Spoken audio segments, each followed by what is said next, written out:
Hello everybody, it's Scenic Witch, and I thought that I would show off my altar. Here it is, in full, and I'll kinda go through it. Let's start with the deities. My patron goddess, Isis, my patron god Osiris, Bast, and Anubis, and one of the three Loki gods of Japan. Hopefully here fairly soon I'll be able to get a statue of Horus and put him on here. But for now it seems as though these five get along fairly well. For the most part. Right here is my quote unquote crystal ball. It's actually like crystal, and I have used it to scry, and it works incredibly well. Incredibly well. Also on my altar, I have a photo of my grandmother, who I loved dearly and still love very, very, very much.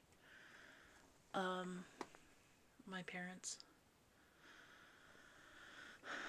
As for candles, I have a whole row of tea light holders in the back, and I got this set of tea light holders from Target during Halloween. They looked really cool.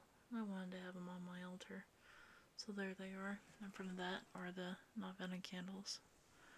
I actually got these at the local grocery store for $1.08 a piece. In the Spanish food section. So they were a pretty awesome deal. I think they're really nice. I think they really add to the altar in my opinion. Other than being a nice decoration, I kind of like to think of them as the gates to the spirit world. The light of the goddess and of the god. The keeper of the gates of knowledge and the gates of spirit. Beside them are little chime candle holders with a moon for the goddess and a silver candle. I light these every once in a while, but I'm kind of broke right now, so I can't really light them, but they're there. Moon and silver for the goddess. Sun and gold for the god. And I just got done with the ritual, so there are a couple of rose petals. As for stones that are currently up on my altar, I have a Petoskey stone, lapis lazuli. I also use this as my wand every once in a while. I got this from Kansas City at a place called Aquarius Books. It was, I think, $20, $30. But yeah, sometimes I use it as a wand.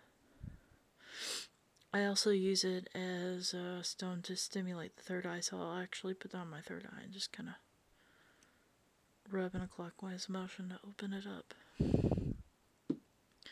As for other stones, I am not sure what this is. But I picked it up from the Lake of the Ozarks, which is 45 minutes from here. To get this little white cloudy dot. The rest of it is just pitch black. Definitely an interesting looking stone. This is granite, some sort of granite. However I hold it, it makes me think of salt and pepper. But it's also there. Also got that from the lake. This is also from the lake. From a store called Dog Patch. By the way, all these stones except this one. But anyway, that doesn't matter.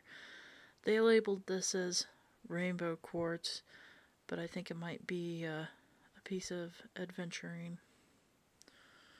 And then on the tarot cards you see here, I have a fairly large piece of clear quartz. So you can kind of tell the little imperfections at the end of the stone, if you can see that on camera.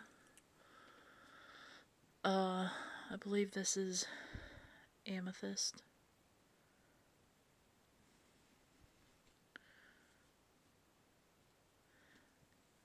And a rose quartz.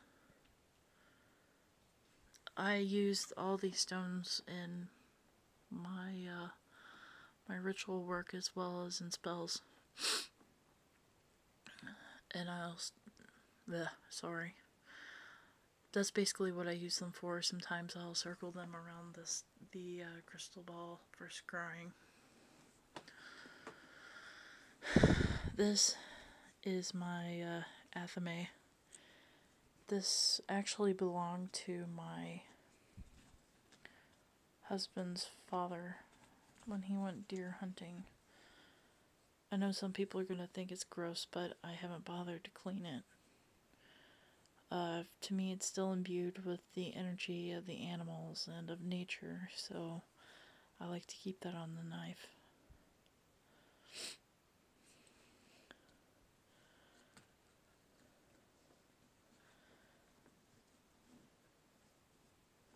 Try to get that in there.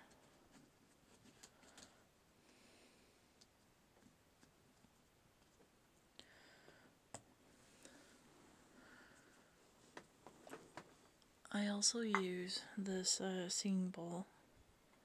We got this from the same place we bought the lapis lazuli up in Kansas City, and I use that for chanting.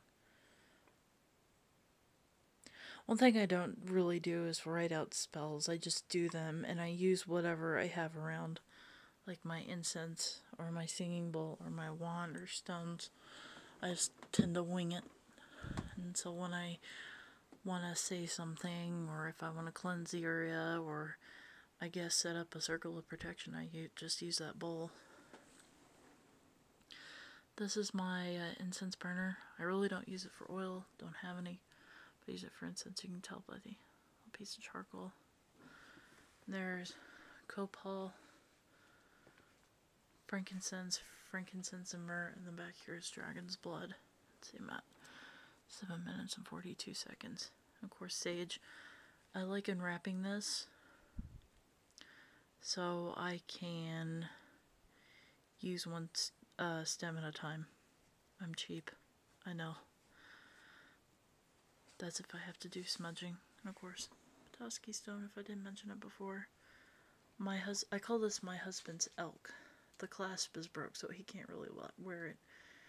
But the story of his elk is kind of a long story, so I'll probably have him do a video later on talking about his elk. A Susan B. Anthony coin, and this chime candle holder with the pentacle I use to hold incense. It's an offering to all the gods actually, but sits in front of the god of wisdom. And the lanterns here, the purple lanterns represent the spiritual, and the red lanterns represent the physical. Anyway, oh yeah, and holy water. I use that to anoint candles, believe it or not. I know some of you are gonna scream at me for that, but I do. That's actually water I bottled with my grandmother when she was still alive. She was quite Catholic. And so that bottle of water holds special meaning, and when I really want to anoint something special like the Novena candles, I go for that. Anyway, that's my altar, and I hope you enjoyed this video. This is Scenic Witch, signing out.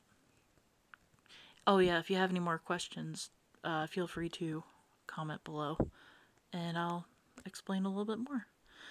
Alright, anyway, I will talk to you later. Goodbye.